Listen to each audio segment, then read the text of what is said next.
क्या आपको पता है कि भारत में डायबिटीज के कुल 7 करोड़ से भी ज्यादा पेशेंट हैं और ये डायबिटीज होने का मुख्य कारण हमारे शरीर में इंसुलिन के बैलेंस का बिगड़ जाना है। और ये इंसुलिन बनाने का काम करता है हमारा ये पैनक्रियाज यानी हमारा अग्नाशय। अब जब मैंने आपको ये बता दिया है कि अग्नाशय इंसुलिन बनाता है तो आपके मन में ये जिज्ञासा तो आएगी ही कि ये हमारा अग्नाशय यानी पैनक्रियाज काम कैसे करता है और इसका काम क्या केवल इंसुलिन को बनाना ही है या कुछ और काम भी है इसका। चलिए आज आपको इसके बारे में पूरी जानकारी दे देते हैं, लेकिन शुरू करने से पहले अगर ये वीडियो आपको पसंद आएगा तो आप लाइक जरूर करना। पैनक्रियाज एक पिंकिश ऑरेंज रंग का हमारे स्टमक के पीछे लगभग 15 सेंटीमीटर लंबा एक लोब्युलर ग्लैंड होता है। और वजन की बात करें तो पैनक्रियाज वजन में 120 से 145 ग्राम तक होता है। देखिए पैनक्रियाज में ब्लड सप्लाई स्प्लीन से आने वाले स्प्लेनिक आर्टरी से होती है, जो कि कई सारे ब्रांच में बंटकर पैनक्रियाज के हर एक सेल को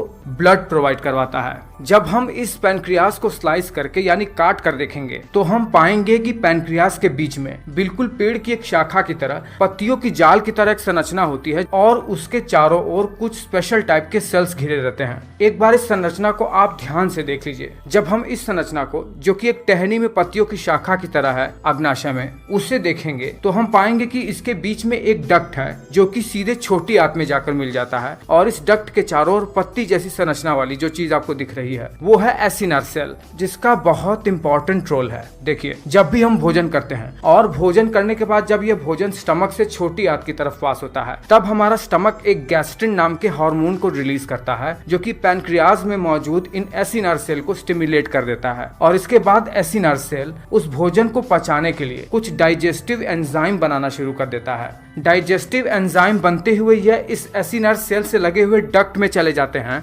जहां पर डक्ट के दीवार पर सेंट्रो एसिनर सेल बाइकार्बोनेट को रिलीज करते हैं। ये बाइकार्बोनेट नेचर में अल्कलाइन होता है यानी क्षारीय प्रकृति के होते हैं। देखिए स्टमक में जो फूड आता है उसमें एसिड मिला रहता है, जिसको न्यूट्रलाइज करने के लिए ही बॉडी में बाइकार्बोनेट बनता है। यही डाइजेस्टिव एंजाइम और बाइकार्बोनेट आपस में मिलकर अब पैनक्रियाटिक जूस बन जाते हैं और पैनक्रियाटिक डक्ट से होते हुए छोटी आंत में जाकर मिल जाते हैं। पर ध्यान रहे, जब यह छोटी आंत में मिलने ही वाले होते हैं तभी इससे गॉल ब्लैडर से आते हुए बाइल डक्ट भी आकर जुड़ जाती है, जहां से ये बाइल जूस भी छोटी आंत में आकर गिरता है। दोनों डक्ट जब आपस में मिल जाते हैं तो इसे कॉमन हेपेटोपैनक्रियाटिक डक्ट के नाम से जाना जाता है। अग्नाशय से निकलने वाले ये जूस जब छोटी आंत में हमारे फूड के साथ मिल जाते हैं तो ये कार्बोहाइड्रेट, प्रोटीन और लिपिड्स को ब्रेक डाउन करके उन्हें हमारे शरीर में अब्सॉर्ब करने में हेल्प करता है। पैनक्रियाज के इसी गुण के कारण, जो कि वो पैनक्रियाटिक जूस डक्ट के थ्रू छोटी आंत में सीक्रेट करता है, इस कारण से इसे एक्सोक्राइन ग्लैंड भी कहा जाता है। एक्सोक्राइन ग्लैंड वो होते हैं जो अपना सिक्रेशन डक्ट के थ्रू करते हैं। अब देखिए इस एसिनर सेल की संरचना के चारों तरफ पैनक्रियाज में एक और सेल होता है, या कहिए सेल के कुछ गुच्छे जैसे होते, जिन्हें आइलेट्स ऑफ लैंगरहांस कहते हैं। यह islet of Langerhans mainly 3 cell से मिलकर बने हुए होते हैं। एक होता है अल्फा सेल, दूसरा होता है बीटा सेल और एक होता है डेल्टा सेल, जो कि आपस में एक ब्लड कैपिलरी द्वारा जुड़े रहते हैं। आइलेट ऑफ लैंगरहांस में इस अल्फा सेल का काम ये होता है कि ये ग्लूकागॉन हार्मोन का निर्माण करते हैं। इस ग्लूकागॉन हार्मोन का काम क्या होता है कि ये हमारे शरीर में जब भी हमें ग्लूकोज की आवश्यकता होती है एनर्जी के लिए, तो ये हमारे शरीर में पहले से स्टोर्ड ग्लाइकोजन, जो कि ग्लूकोज का एक स्टोर्ड फॉर्म होता है, उसे ग्लूकोज में कन्वर्ट करके ब्लड स्ट्रीम में बहा देते हैं। फिर इसी आइलेट ऑफ लैंगरहांस में बीटा सेल का काम ये होता है कि ये हमारे शरीर में ब्लड स्ट्रीम के थ्रू इंसुलिन सीक्रेट करता है।